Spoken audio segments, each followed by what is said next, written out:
Meus senhores, por que nós viemos à igreja? Apenas para ouvir uma pregação? Será que nós viemos somente para receber alguma coisa? Ou será que nós viemos somente para entregar alguma coisa? E nesse entregar alguma coisa, posso falar inclusive como um pastor, será que eu venho à igreja somente para pregar? Para ensinar? Por que, meus irmãos, que nós pertencemos a uma igreja?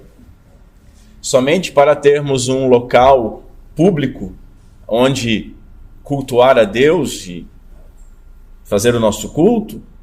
Ou será que também para termos comunhão com os filhos de Deus? E dito isso, como tem sido essa comunhão? Uns ensinam e outros somente recebem? Será que quem ensina tem aprendido? Será que quem aprende tem também ensinado? Mais uma linha de reflexão para ficar na cabeça dos irmãos. Nós temos desejo de ter comunhão com todos os irmãos, irmãos esses que nós não escolhemos, mas que o Senhor escolheu para nós. Vamos ver o que nós podemos aprender da palavra de Deus, da carta de Paulo aos Romanos, no capítulo 1, a partir do verso 11, onde a santa palavra do Senhor nos diz o seguinte: porque desejo ver-vos, para que eu possa compartilhar algum dom espiritual, a fim de serdes fortalecidos, isto é, para que cada um seja encorajado pela fé do outro, tanto a vossa quanto a minha. Até aqui, irmãos. Curva a sua cabeça comigo, vamos ao Senhor em oração. Senhor Deus, nosso Pai, tem compaixão de nós, teus servos. Tem misericórdia, Senhor, da nossa miséria em entendimento, em amor, em dedicação, aos pecados que nós nos afeiçoamos tão depressa. Purifica-nos, Senhor. Limpa, Senhor, os nossos olhos, os nossos ouvidos, para que possamos compreender essa palavra tão simples e que é tão importante para o nosso relacionamento. Que teu Santo Espírito faça crescer em nós tanto o desejo de aprender quanto de ensinar, tanto o desejo de dar quanto de receber. Que teu Santo Espírito instile nos nossos corações o amor um para com os outros da nossa comunidade e da igreja como um todo. Afinal de contas, nós fomos chamados a um corpo. Não pertencemos mais a nós mesmos, mas pertencemos uns aos outros e todos pertencem a Ti, Senhor. Pai, glorifica o nome do Teu Filho em nosso meio e nos dá um real sentido de comunidade. Falaremos muito pouco e muito breve a respeito disso, Senhor. Mas eu peço que o Teu Santo Espírito, além de guardar essa palavra em nossos corações, nos dê fome para aprendermos mais a respeito desse aspecto do relacionamento cristão e a praticar. Pedimos isso em nome de Cristo Jesus. Amém. Meus senhores, que Deus me dê voz. Na última oportunidade nós vimos que a vida espiritual, ela envolve oração incessante e que essa oração, ela deve estender-se também aos outros. Nós oramos pouco e quando oramos, oramos muito a nosso respeito, mas devemos orar pelos outros. Isso tem muito a ver com a mensagem de hoje. Assim nós tratamos naquela oportunidade da intercessão e vimos que a intercessão é tanto um dever do cristão quanto uma bênção que nós temos o privilégio de ter acesso. E por fim, nós vimos que toda oração, ela sempre deve estar submissa à vontade de Deus. Nós não impomos a nossa vontade ao Senhor, mas nós oramos para que a vontade dele seja feita em nossas vidas, em nosso meio. Paulo, no caso, ele estava clamando por uma oportunidade de visitar a igreja na cidade de Roma e havia sido impedido até então.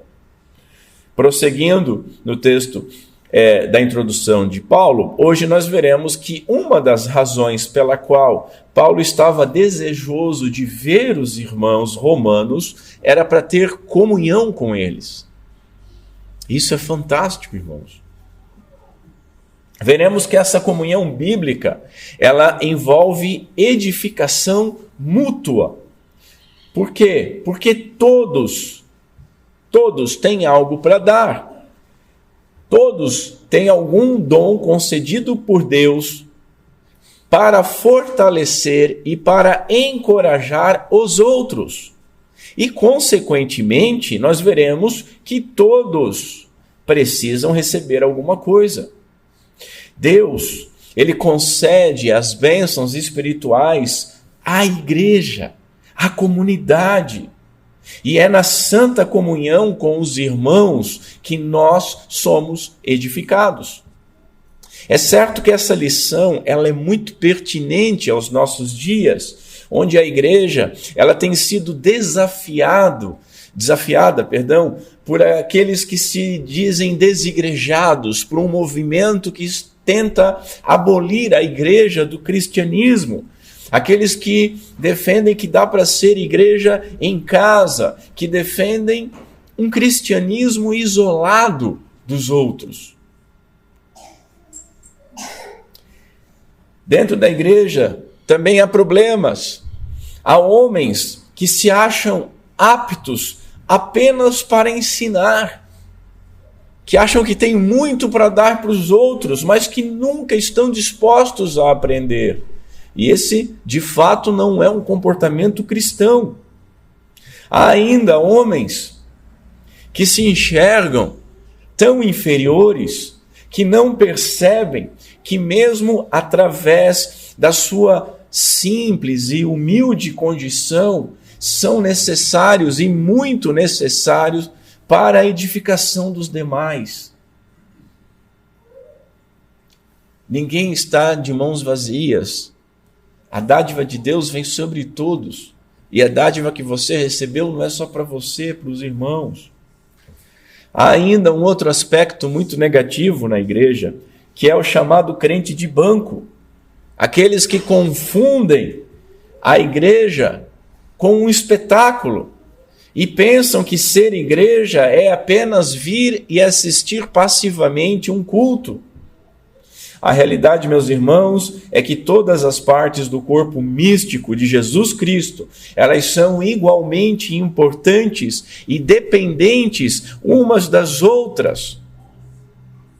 E todas elas dependentes da única parte que é mais importante que todas as outras, às quais elas estão ligadas entre si, nele, na cabeça, Jesus Cristo.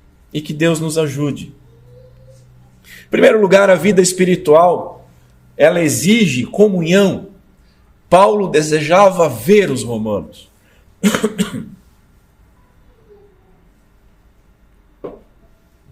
Paulo, ele não estava pensando somente em chegar à Espanha. Eu já vi pessoas defendendo isso.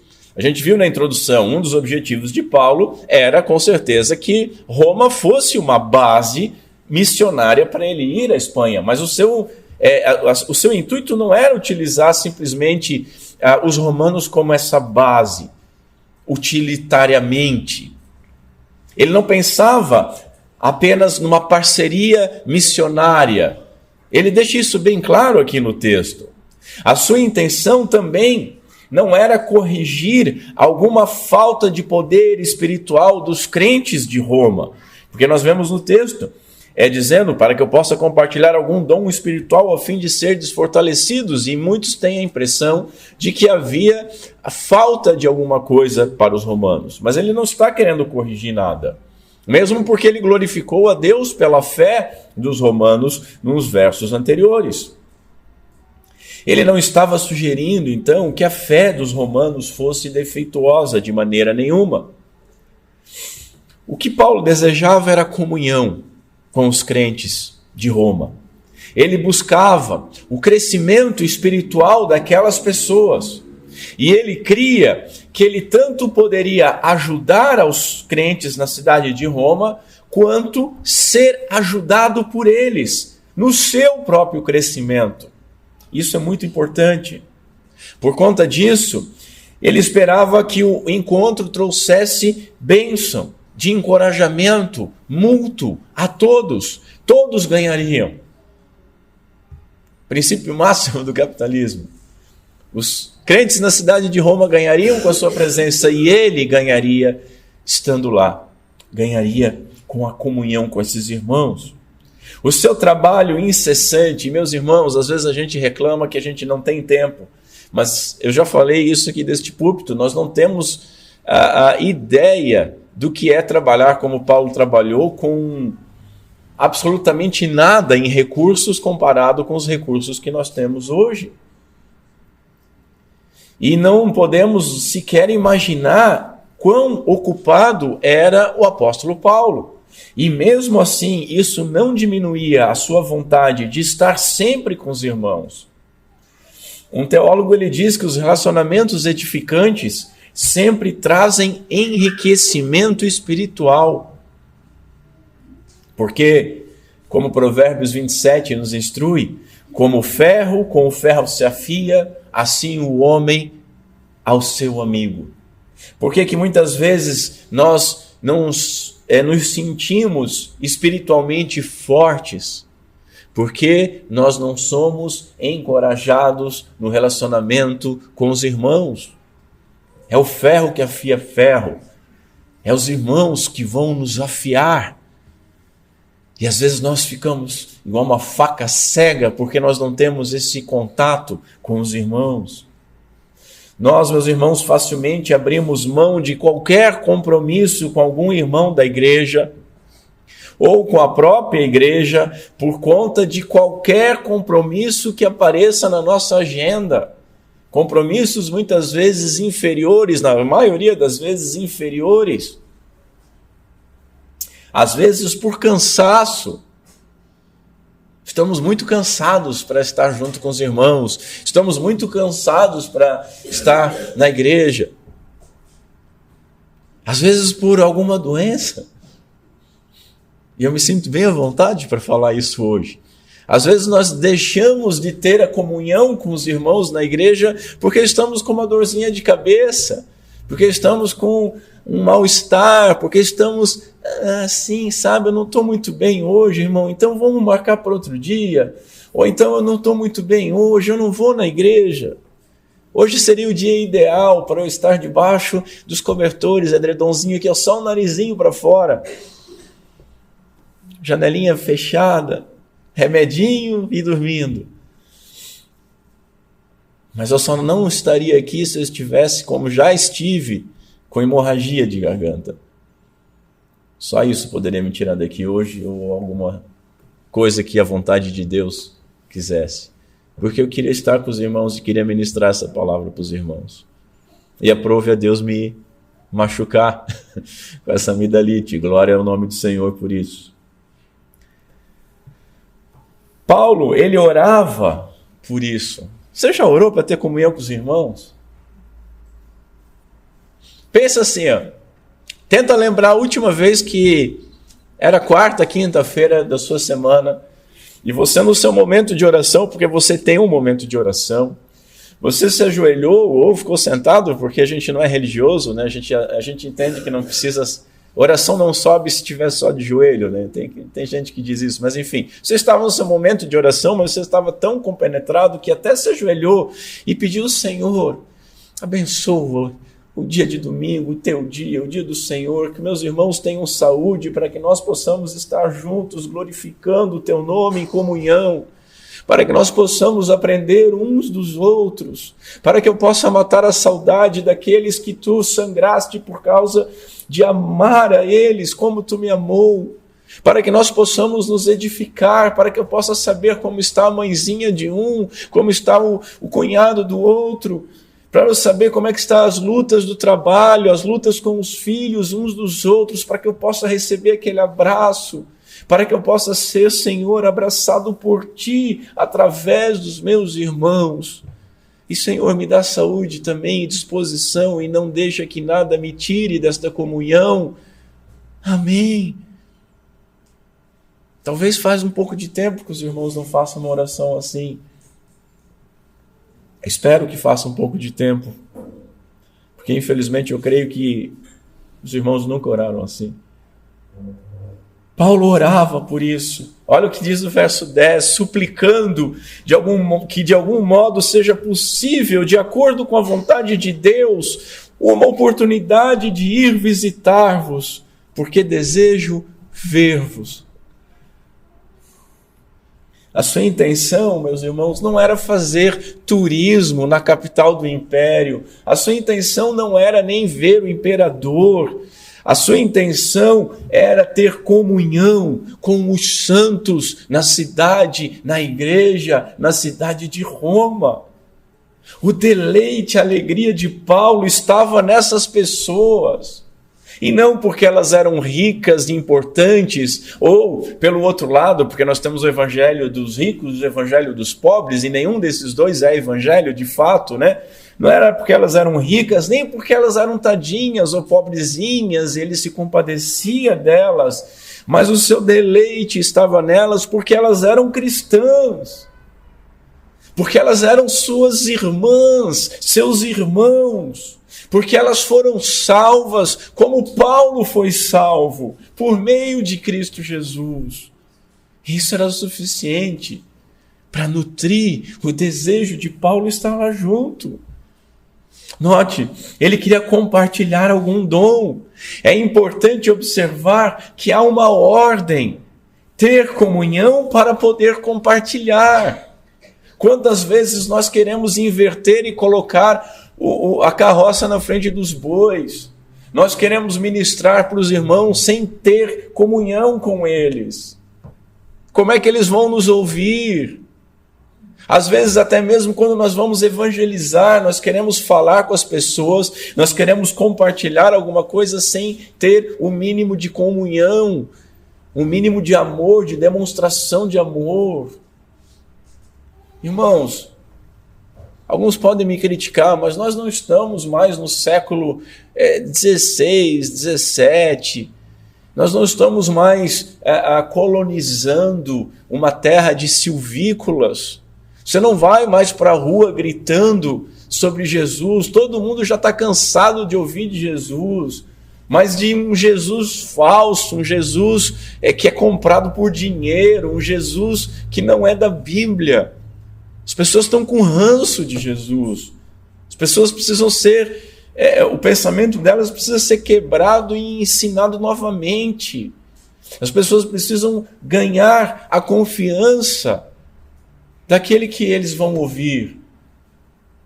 Isso se dá com comunhão, com amor. Se você não demonstra que ama uma pessoa, tudo que você vai falar vai parecer só julgamento, ou mais do mesmo. Ou que você só quer trazer uma pessoa para cá para ela dar dinheiro para os pastores ficarem ricos. Ter comunhão para poder compartilhar. Isso nos leva ao segundo ponto. Na comunhão cristã, meus irmãos, todos têm algo para compartilhar. Todos. E aqui eu estou falando principalmente com você mais simples, mais humilde na igreja. Você que lê pouco. Você que tem dificuldade para ler. Ler, que eu digo livros teológicos, porque a Bíblia, por favor, né, irmãos, nós devemos ler. E ler muito Bíblia não significa nem ler ela 3 vezes por ano. Você pode ler um verso por dia, mas pode estar correndo na frente de outro que está lendo por ler. Mas você que não tem instrução, você que não tem a capacidade de falar, de instruir, de ensinar, você que é mais tímido, você que às vezes tem algum problema de dicção, que fica mais tímido de falar. Estou falando com todos vocês. Na comunhão cristã, todos têm algo para compartilhar.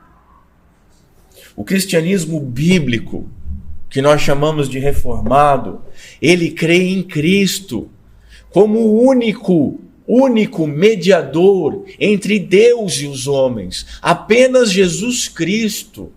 Nós não vamos imediatamente a Deus, não podemos ir imediatamente a Deus, porque seríamos consumidos pela glória de Deus. Nós vamos a Deus mediante alguém, um mediador entre Deus e os homens, Cristo. E Ele é o único. E se Ele é o único, obviamente isso significa que não há nenhum outro mediador, meu querido irmão. Nenhum outro. Infelizmente, aquele conceito veterotestamentário, não fala difícil, do Antigo Testamento, aquele conceito do sacerdote, sacerdotal, que é derivado do judaísmo, ele foi adotado pelo catolicismo romano, ele foi adotado pelo anglicanismo, e infelizmente ele é ainda hoje uma realidade prejudicial em muitas igrejas que têm os seus pastores, que têm o seu sistema de governo diferente da igreja romana, anglicana. Tem um sistema quase judaizante, porque chama o pastor de sacerdote. O sacerdote. O pastor é visto como alguém que dá, alguém que faz, alguém que intermedia. Meu Deus, irmãos, não é assim. E aí os demais assistem. Não é dessa forma.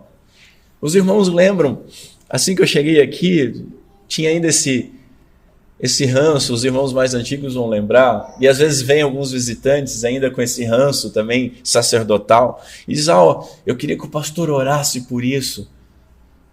Irmão, se você chegar em qualquer músico, se você chegar em qualquer pessoa da igreja e disser, eu queria que o irmão orasse por isso, e chegar para mim a mesma coisa, porque a nossa mediação para Deus, para com o Pai, é por meio de Cristo Jesus, não é por meio do pastor. O pastor não é nada, ele está numa posição diferente dos irmãos, digna de respeito e responsabilidade, ok, mas ele não está acima, ele não é um mediador, ele não vem para dar algo e os irmãos só para receber. Paulo ele queria compartilhar um dom espiritual. Vamos entender o que significa isso, porque essa expressão dom espiritual dá problema. Dom espiritual, dom vem do termo carisma, presente de Deus, um dom, uma dádiva, livremente e graciosamente, ou seja, imerecidamente concedido. Isso é carisma, esse é o dom. Carisma pneumáticos, um dom espiritual. O que é esse pneumáticos? Pertencente ao Espírito. Mas observe, não necessariamente um dom miraculoso. Pode ser? Pode ser. Mas é necessariamente? Não é. E isso é muito importante. Esse dom espiritual, ele deve ser entendido aqui no texto, meus irmãos, como ensino, exortação e consolo. Porque o ensino, a exortação e o consolo, e eu vou repetir isso várias vezes esta manhã, é um dom de Deus que vem sobre a igreja, no meio da comunhão dos santos. Eu concordo com o Dr. Lloyd Jones, que ele afirma que este dom espiritual que Paulo quer compartilhar é ensinar-lhes doutrina. Paulo está desejoso de ensinar doutrina a doutrina do evangelho para os irmãos em Roma. Notem, Jesus ele orou da seguinte maneira, orando ao Pai pela igreja: santifica-os na tua verdade. E como é que ele continua? A tua palavra é a verdade. Ou seja, nós somos santificados através da palavra de Deus. Compreende isso, irmãos? A verdade da palavra de Deus. É pela verdade da palavra de Deus, pelo conhecimento das Escrituras, que nós, a igreja, somos santificados, somos fortalecidos e somos confirmados, somos selados com o Espírito Santo de Deus. Aqui no texto, meus irmãos, não há sugestão de uma segunda bênção quando fala em dom espiritual aqui. E sempre que nossos irmãos carismáticos enxergam essa expressão, dom espiritual, eles já acham que agora é festa, agora vai pegar fogo. Pega fogo, muitas vezes, numa manhã fria como essa, quando nós estamos aqui reunidos e o Espírito Santo de Deus ministra nos nossos corações e nós compartilhamos essas informações uns com os outros e com o coração quebrantado, humilhado pela nossa condição de pecador e exaltando a glória e a graça de Deus que nos salvou, nós juntos glorificamos o nome santo. Isso é pegar fogo, isso muda a vida. Note, no verso 15, Paulo escreve assim: e assim, no que depender de mim, estou pronto para pregar o evangelho também a vós que estáis em Roma. Eu pedi para os irmãos lerem várias vezes Romanos, eu espero que os irmãos estejam fazendo isso. E aí os irmãos vão lembrar que lá no capítulo 15, Paulo diz que ele não trabalhava em seara alheia. Ou seja, ele não ia pregar o evangelho como um missionário abrindo uma igreja onde já havia uma igreja. Mas espera aí, Roma já havia uma igreja e ele fala que ele quer pregar o evangelho ali. Portanto, essa pregação do evangelho de Paulo não é uma pregação missionária. Mas existe pregação do evangelho que não é missionária? Claro que existe. A igreja precisa ouvir o evangelho todo domingo. Nós precisamos ouvir o evangelho todo dia. Nos versos 10 e 12, ele fala em ter oportunidade de compartilhar algo. Para quê? Vamos lá para a tríade: fortalecer, confortar e encorajar. Então, meus irmãos, o dom que ele se dispunha a oferecer para os romanos era a pregação do evangelho. E que pregação do evangelho era essa? Raciocina comigo. A gente até falou sobre isso. Paulo queria ir a Roma. Deus não permitiu que Paulo fosse a Roma. Por isso, Paulo escreveu a Roma, aos romanos. E aí Deus nos proporciona, pela sua graça e soberania, a epístola aos romanos. Se Paulo tivesse ido, não tinha epístola, a gente estava mais pobre. A gente tem essa epístola. O que Paulo escreve nessa epístola? Sim, ele escreve aquilo que ele iria falar para os romanos se estivesse lá. Isso é fantástico, meus irmãos. O evangelho que ele vai pregar lá é a doutrina que ele está desenvolvendo aqui na carta aos romanos. Por isso que nós estamos vendo com muita calma, sem pressa alguma. Porque a carta você pode ler, 1h30 você lê essa carta. Mas isso aqui é só, a gente pode dizer que são tópicos do que ele estaria falando durante o tempo que ele permaneceria na cidade de Roma com os romanos. Essa é a sua doutrina, esse é o seu assunto. Paulo não está falando de dons carismáticos, mas está falando do ensino para a edificação, para o crescimento, para a maturidade da fé daqueles crentes e dele mesmo. Porque na comunhão todos ganham. Ele também ia receber, porque é um dom divino concedido em comunhão. Ainda sobre dom espiritual, há mais uma questão que nós precisamos salientar, que é muito importante, meus irmãos. É prerrogativa soberana de Deus conceder os dons quando Ele quiser e aonde Ele quiser. Paulo, ele jamais ousaria marcar um encontro de avivamento. Isso é coisa de ser humano, isso é coisa de carnalidade, isso é coisa de gente que acha que pode mandar em Deus. Quando os avivamentos que foram feitos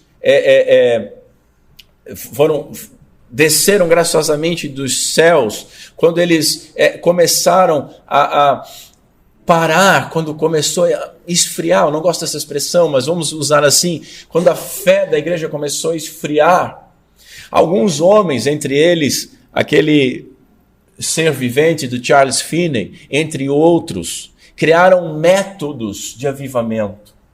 Então o que eles defendiam? Que você deve fazer determinadas coisas, você deve criar um ambiente ideal, e aí Deus vai fazer. E isso, meus irmãos, é puro arminianismo, que é a ideia de que você faz as coisas para Deus reagir, não que Deus está agindo nas coisas. É botar Deus na parede. Então as pessoas hoje elas fazem, vamos fazer o seguinte, vamos fazer uma reunião de avivamento. Como é que a gente vai fazer isso? Deus despertou isso no coração da gente? Não, nós vamos fazer diferente. Nós vamos orar, vamos botar grupos orando durante tanto tempo, vamos jejuar durante tanto tempo, vamos anunciar na mídia, vamos alugar um espaço, vamos escolher as músicas, vamos escolher os pregadores, e aí, ali Deus vai derramar o avivamento. Quem é Deus nessa história? Paulo jamais faria isso, porque ele sabe que é decisão de Deus e não dele. Ele sabe de onde vem o poder, e o poder vem do alto. Ele jamais marcaria uma data. Você pode ler o livro de Atos dos Apóstolos, você jamais vai ver alguma coisa escrita como uma reunião de fé, uma concentração de fé. Deus ia agindo conforme ele queria. Tanto que o título ideal de Atos dos Apóstolos é Atos do Espírito Santo de Deus por meio dos apóstolos. Nós devemos notar o seguinte, essa modéstia e essa humildade da parte de Paulo fica muito evidente à luz do uso da voz passiva na expressão a fim de ser desfortalecidos. Vamos lá, vamos traduzir isso aqui, porque os irmãos não sabem grego, eu também não sei, eu arranho no grego. E a gente não sabe português porque a gente está em situação de Paulo Freire. Nós não fomos treinados para saber falar o nosso idioma. Né? A voz passiva ela é algo que acontece sem a força, o agente é exterior. Então Paulo está dizendo assim, a fim de ser desfortalecidos, desejo ver-vos para que eu possa compartilhar algum dom espiritual, a fim de ser desfortalecidos. O que ele está dizendo aqui? Que Deus vai fortalecer eles. Ele não está dizendo assim, que eu vou aí, tá, para compartilhar alguma coisa e aí vocês vão ser fortalecidos por meu intermédio. Aí seria outra voz. É uma voz ativa. Não é passivo. E aí ele completa isso ainda dizendo que para que cada um seja encorajado, um pela fé do outro, tanto vossa quanto minha. Ele se coloca junto. Eu quero estar junto com vocês, porque quando nós estivermos juntos, eu estiver ensinando, Deus age. E quando Deus age, nós todos recebemos. Nós todos recebemos. É um dom espiritual que vem de Deus, fora do controle de Paulo. Portanto, dons são concedidos por Deus e não por Paulo. E assim eu defendo, meus irmãos, que ele esteja se referindo ao ensino da exortação pela palavra. Deus dá o crescimento, Deus dá o fortalecimento e Deus dá o encorajamento por meio da comunhão. Na comunhão dos irmãos, o Espírito Santo ele é soberanamente derramado sobre a igreja e então todos são edificados. Nós temos uma ideia, irmãos,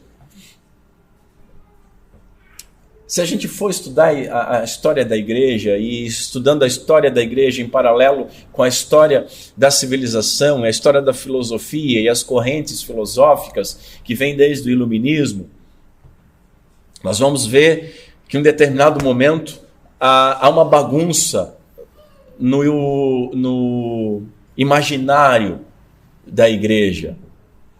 Isso é muito perigoso e a igreja parou de pensar em si como um corpo, como uma reunião de crentes, como o povo de Deus, e começou a pensar em individual. Cada um por si, Deus por todos. E igreja não é isso.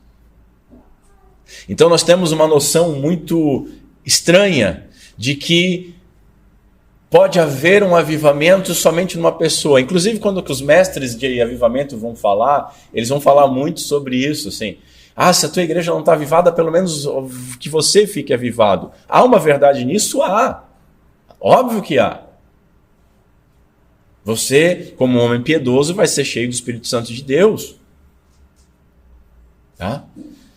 Mas há esse divórcio entre a ação de Deus na igreja, na comunidade, no povo. O Espírito Santo é derramado sobre o povo. Observe o Salmo 133, para dizer que eu não estou falando bobagem. Quão grande e suave é que os irmãos vivam em união. Por que isso, meus irmãos? Continua o texto.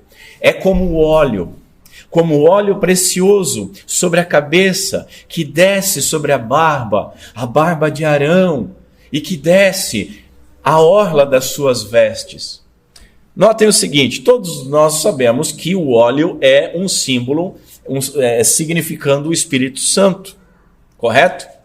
Notem que na reunião, e nesse corpo místico, a partir de Arão e as suas vestes, o óleo vem de cima, vem de Deus. O Espírito Santo vem de Deus, derramado sobre um cabeça, que é Arão, que é um sacerdote. E o nosso Redentor, ele é o quê, irmãos? Rei, profeta e sacerdote. Aí está Jesus, vem sobre o cabeça. A dádiva do Espírito Santo vem sobre o corpo de Cristo, a igreja, sobre o cabeça, e aí é distribuído por todos. É isso que ocorre na comunhão dos santos. Ali, o Senhor ordena a sua bênção, a vida para sempre. Entendem a importância de estarmos juntos, unidos, em nome do Senhor? Dessa forma, meus irmãos, todos precisam receber algum dom espiritual dos irmãos. Todos precisam receber. Como apóstolo, Paulo, ele não pensa apenas em distribuir, mas ele deseja também receber encorajamento por meio desta comunhão com os irmãos. Olha a humildade deste homem. Se ele pode ser humilde assim, por que nós somos orgulhosos? Todos que já ensinaram alguma vez podem concordar comigo que quem ensina também aprende. Não é verdade? Quando você vai ensinar, você aprende. Mas note, normalmente você aprende, você tem duas formas. Uma, você aprende que você vai estudar mais e vai apresentar e vai receber umas perguntas e vai testar o teu conhecimento de verdade, né? Da outra forma, que você vai ouvir as outras pessoas. E isso é importante. Calvino diz que diferentes dons são dados a cada um individualmente, de modo a todos poderem contribuir generosamente uns com os outros. Então, cada um recebe, tem a comunhão, os irmãos juntos. Isso me lembra tanto Pentecostes. E vem as línguas de fogo lá. Mas não é o caso aqui. Mas vamos simbolizar dessa forma. Vem para cada um. Mas aquilo não é para você, não é só para você, não adianta muito só para você, mas quando está na comunhão, todos são enriquecidos com isso, e todos recebem, e isso é maravilhoso, e aí generosamente nós contribuímos com o crescimento do outro, e o outro com o nosso. Será que nós franzimos tanto o nosso senho de ir na igreja, porque nós não estamos experimentando tal coisa? Tanto Paulo quanto os romanos, eles iriam se beneficiar dessa comunhão uns com os outros. John Knox, ele diz algo maravilhoso: o benefício jamais é unilateral. Os irmãos reunidos no dia do Senhor, em nome do Senhor, para renovar a aliança com o Senhor, jamais sai abençoado sozinho. Jamais é unilateral. São todos abençoados. Essa é a comunhão cristã. Todos ganham. O simples e aquele estudado. O rico e o pobre. O velho já cansado e o jovem empolgado. Em outro lugar, Paulo escreve o seguinte, prestem atenção. Porque assim como o corpo é um e tem muitos membros, e todos os membros, sendo muitos, são um só corpo, assim é Cristo também. Mas agora, Deus colocou os membros no corpo, cada um deles como quis. E se todos fossem um só membro, onde estaria o corpo? Assim, pois, há muitos membros, mas um corpo. E o olho não pode dizer à mão, não tenho necessidade de ti. Nem ainda a cabeça aos pés, não tenho necessidade de vós. Antes, os membros do corpo, que parecem ser os mais fracos, são necessários. Deus assim formou o corpo, dando muito mais honra ao que tinha falta dela, para que não haja divisão no corpo, mas antes tenham os membros igual cuidado uns dos outros. Olha que fantástico. Quantos de nós, meus irmãos, temos cuidado uns dos outros de verdade? Quantos de nós têm sido abençoado pelos outros, têm aprendido dos outros, dos mais simples? Quantos de nós, meus irmãos, se acham tão superiores que desdenham da ideia de poder aprender alguma coisa ou de ser encorajado por meio de algum irmão que seja mais simples na fé? Veja, o grande apóstolo Paulo, ele afirma no verso 12, para que em vossa companhia reciprocamente nos confortemos por intermédio da fé mútua, vossa e minha.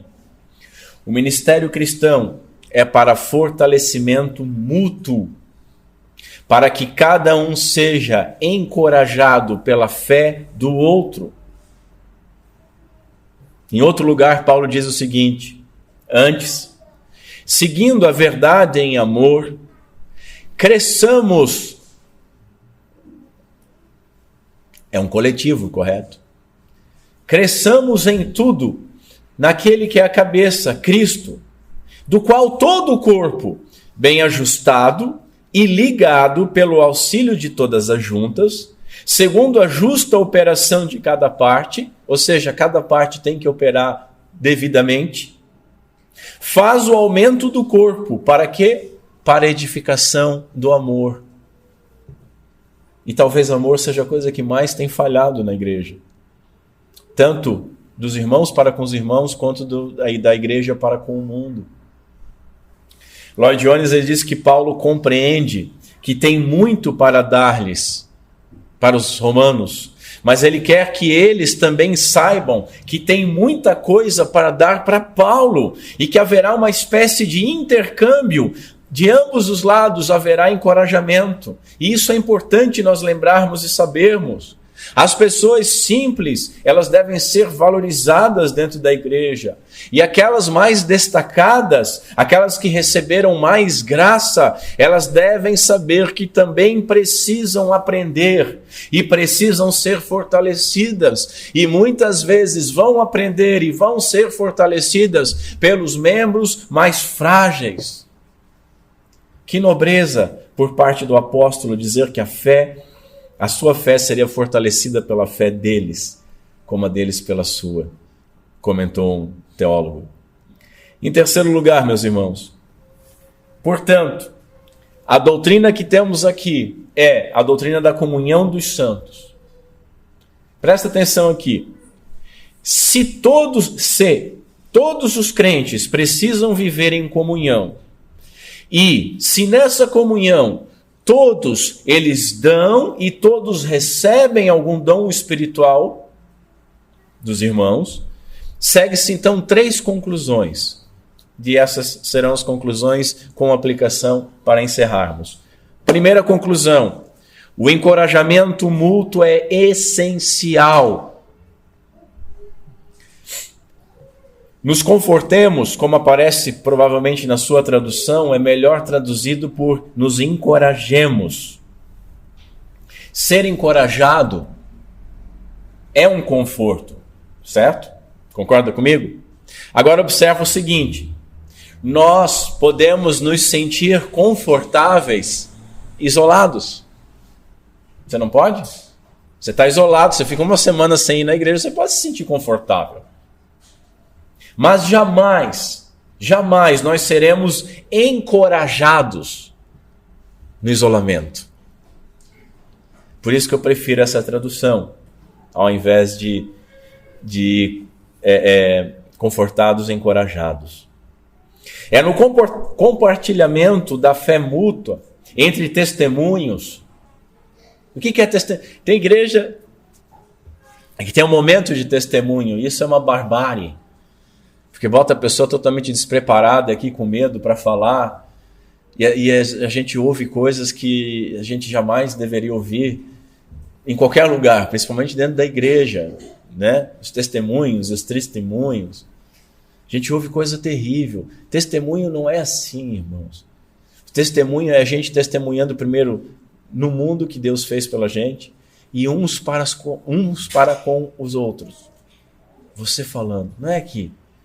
Aqui, o testemunho é da palavra de Deus, o que Deus fez pela igreja em Cristo Jesus, né?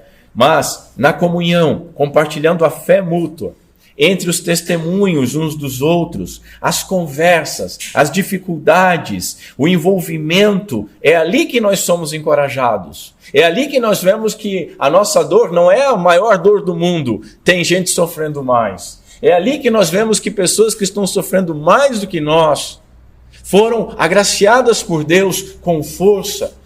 E é dessa esperança que nasce a nossa esperança. Ali nós somos encorajados e fortalecidos. Há uma admirável mutualidade no serviço de Deus. Cada um de nós, meus irmãos, ou ajuda ou atrapalha. Guarde isso. Não há ninguém neutro na igreja. Se você é neutro, você não está na igreja. Você não faz parte. John Bunyan, um puritano, autor do Peregrino, ele ilustra isso de uma forma maravilhosa como só ele sabe dizer. Presta atenção aqui, caminha comigo. Ele diz o seguinte: os cristãos são como várias flores de um jardim, e cada uma delas tem sobre si o orvalho que veio do céu. E ao serem sacudidas pelo vento, deixam cair o orvalho nas raízes umas das outras. Quando os cristãos comungam sabiamente sobre os assuntos de Deus, ele continua, isso é como abrir uma caixa de perfumes que faz ressoar o seu aroma de um para com o outro. Ora, meus senhores, o aroma celestial, ele é sentido no cheiro da outra ovelha, do nosso irmão. É ali que nós sentimos esse aroma celestial. E se você reclama desse aroma do seu irmão, talvez seja porque o seu olfato ele está regulado pelo mundo. E você gostaria de sentir o cheiro do mundo. Talvez o seu olfato está calibrado a chamar o que é mal de bom e a chamar o que é bom de mal.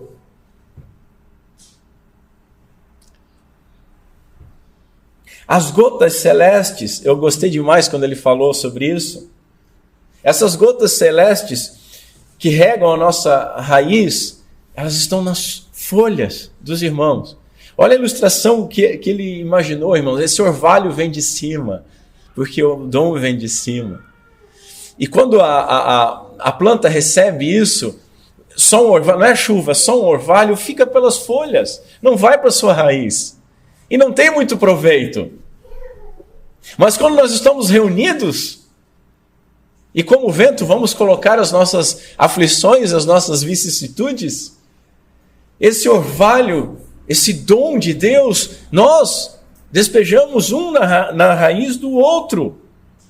E é isso que nos traz esperança e disposição e encorajamento.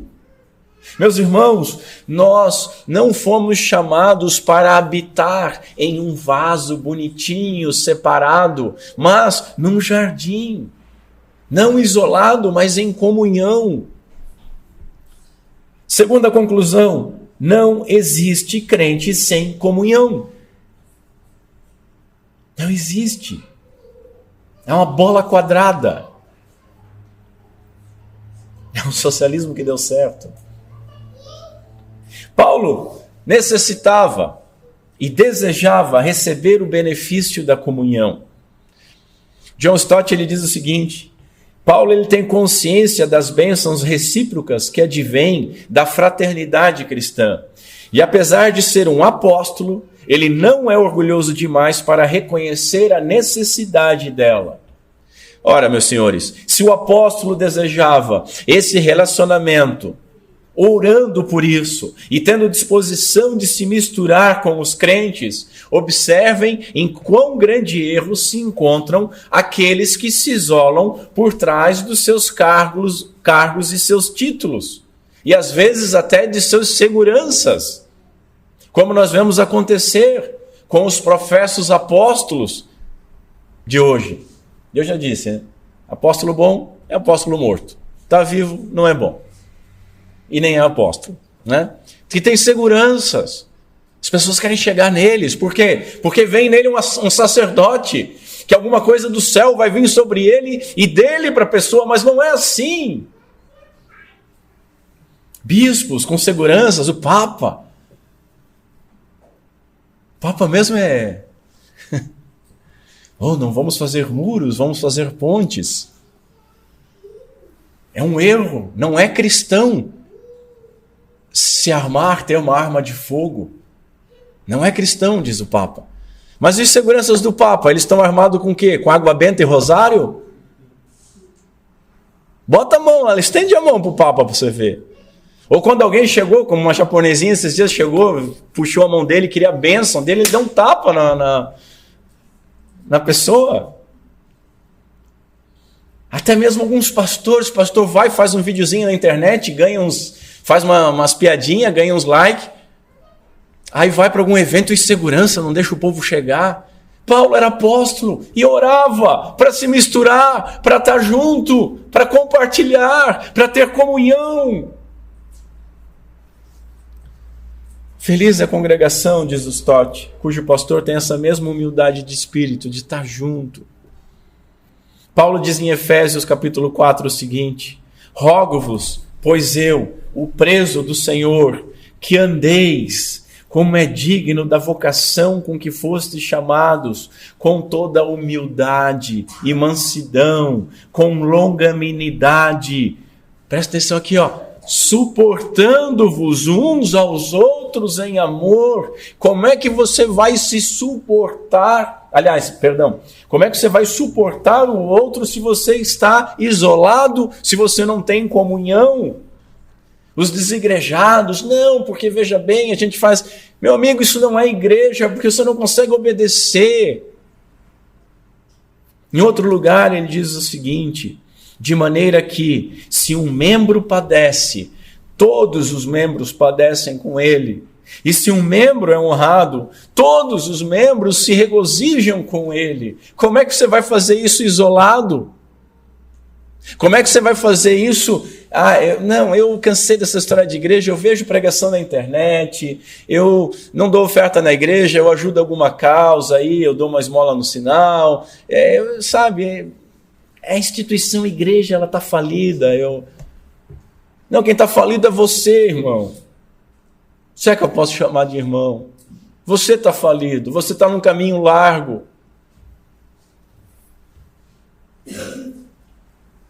E Paulo continua: ora, vós sois o corpo de Cristo e seus membros em particular. Esse é um duro golpe nos desigrejados. Repito, não existe cristão fora da igreja. Pode haver eleitos lá fora que ainda não foram regenerados, ou podem haver pessoas que foram regeneradas, mas tropeçaram e se afastaram por causa de algum pecado e vão voltar, porque Deus é fiel.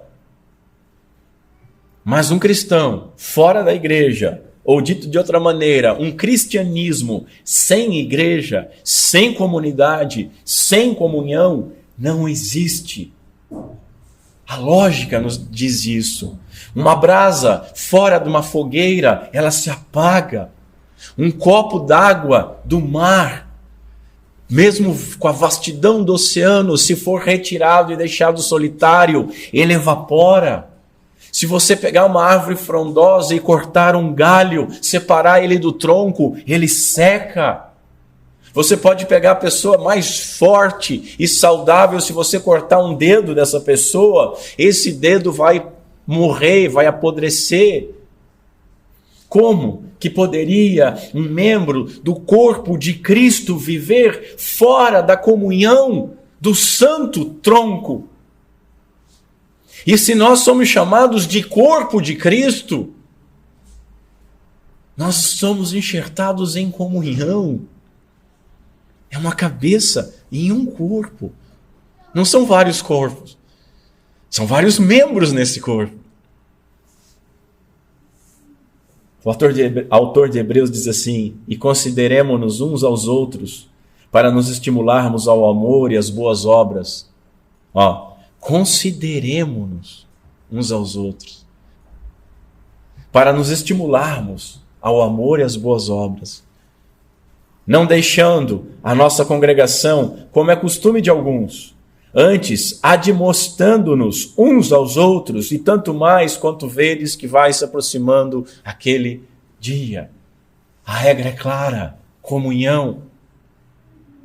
Comunhão. Notemos que se houve alguém, se fosse possível, mas se houve alguém que podia viver como um desigrejado, esse era Paulo. Jesus apareceu para ele pessoalmente algumas vezes. Ele foi arrebatado até o terceiro céu. Era cheio do Espírito Santo, com dons. E ainda assim, ele orava incessantemente, ansiando ter comunhão com a igreja. Na comunhão nós ministramos e somos ministrados. Na comunhão nós confortamos e somos confortados.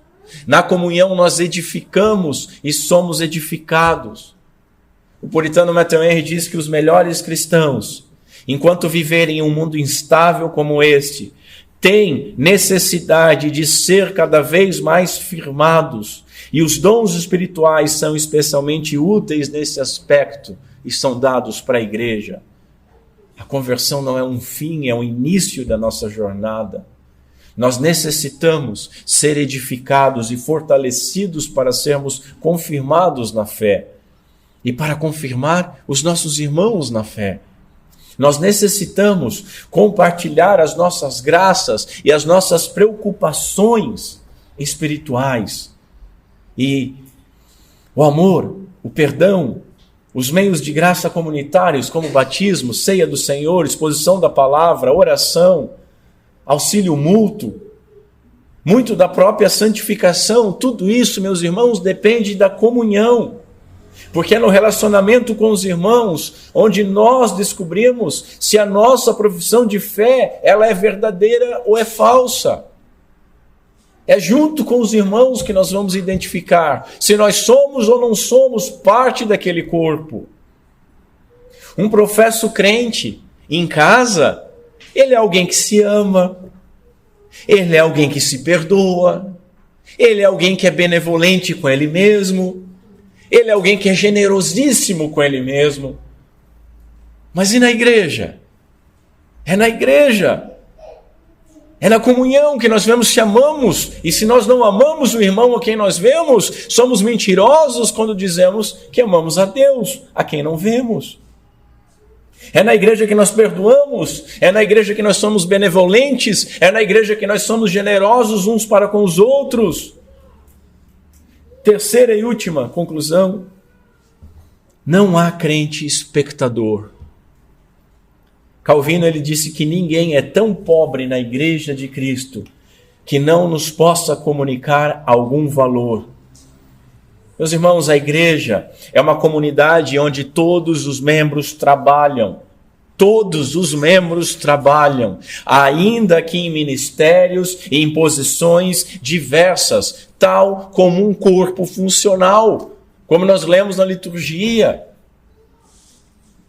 É uma comunidade onde todos compartilham os dons recebidos e os usam para o fim pelo qual receberam, qual é edificar os demais. Cada um dá o que tem e recebe aquilo que lhe falta. Foi assim com Paulo, é assim conosco. Não existe cristianismo não participativo. Tanto o culto comunitário quanto o viver em comunidade são opostos àquela ideia comum de que ser membro da igreja resume-se a ir à igreja, assistir aos cultos e, quem sabe, dar uma oferta. Isso não é ser igreja, isso não é ser crente, isso não é fazer parte do corpo de Cristo. Isso é ser um espectador. Você faz isso quando você vai no teatro. É a mesma coisa. Você vai, tem hora marcada, você senta, você assiste, você critica porque um falou demais, porque o outro estava desafinado, porque a luz estava forte, porque estava quente, porque estava fraco. Você deu o seu dinheiro da oferta no ingresso, é a mesma coisa. Mas a igreja não é um teatro. Deus chamou um povo, uma comunidade, não para ser espectadora, mas para ser testemunha. Nós recebemos os dons para compartilhar, tanto para crescimento dos irmãos quanto o nosso. E aí nós vemos uns por orgulho, outros por, indisposição, acabam não se misturando, acabam não se dispondo a ensinar os outros e, principalmente, não se dispõem a aprender.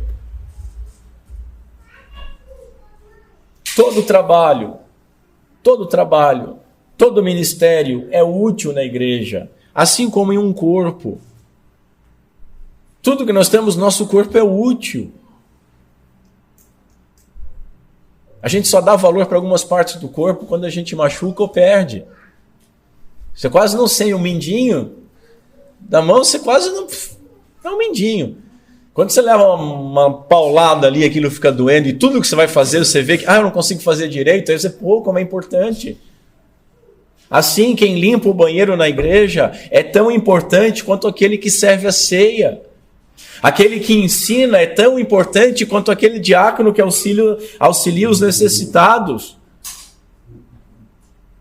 Nem todos estão aptos a ensinar do púlpito. Isso é verdade. Mas todos estão aptos e devem ensinar pela comunhão uns aos outros. Meus irmãos, eu tenho que confessar que eu aprendo com muitos de vocês que nunca pregaram e que provavelmente nunca pregarão. E o que eu aprendo com vocês é fantástico. Eu vejo a mão de Deus ensinando, porque não está nos livros. No máximo, quando está nos livros, está na teoria, mas os irmãos me ensinam na prática. As pessoas mais simples, mais humildes. É fantástico. A forma como nós somos edificados uns pelos outros é algo divino, sobrenatural, inexplicável. Todavia é assim que Deus age. Deus usa pessoas simples como nós.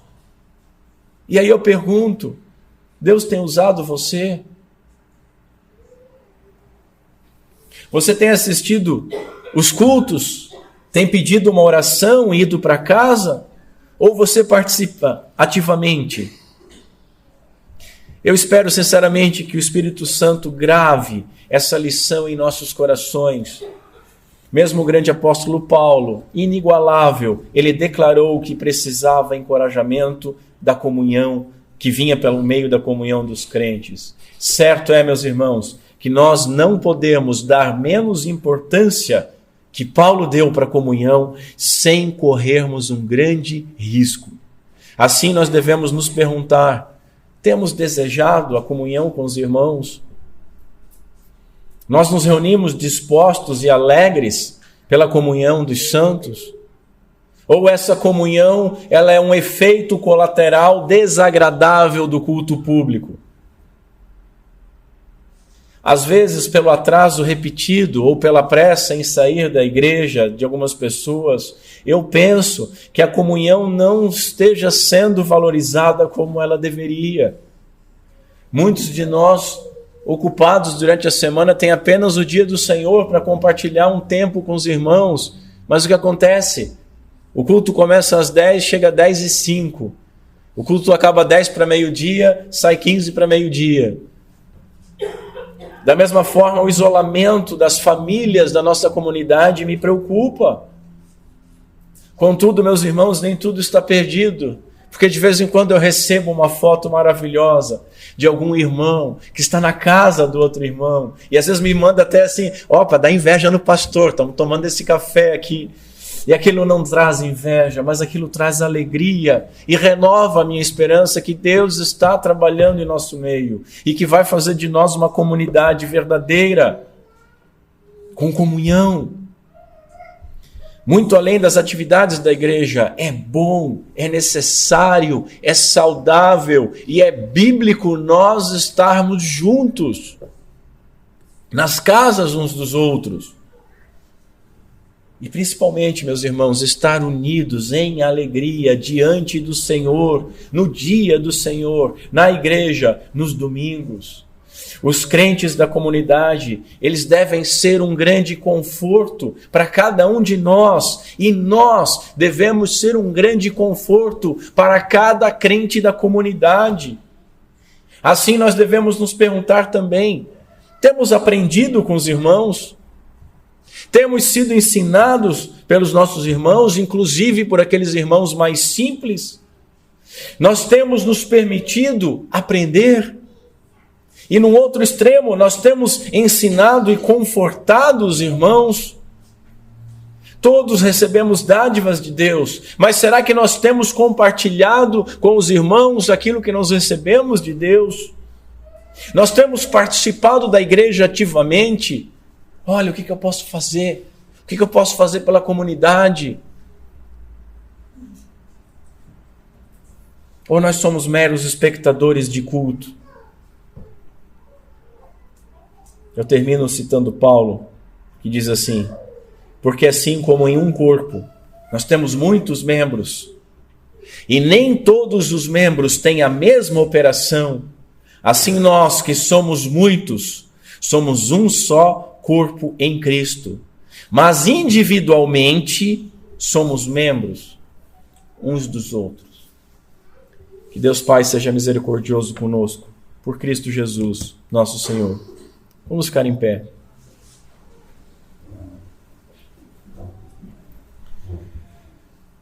Senhor Deus, nosso Pai, tem compaixão de nós, Senhor.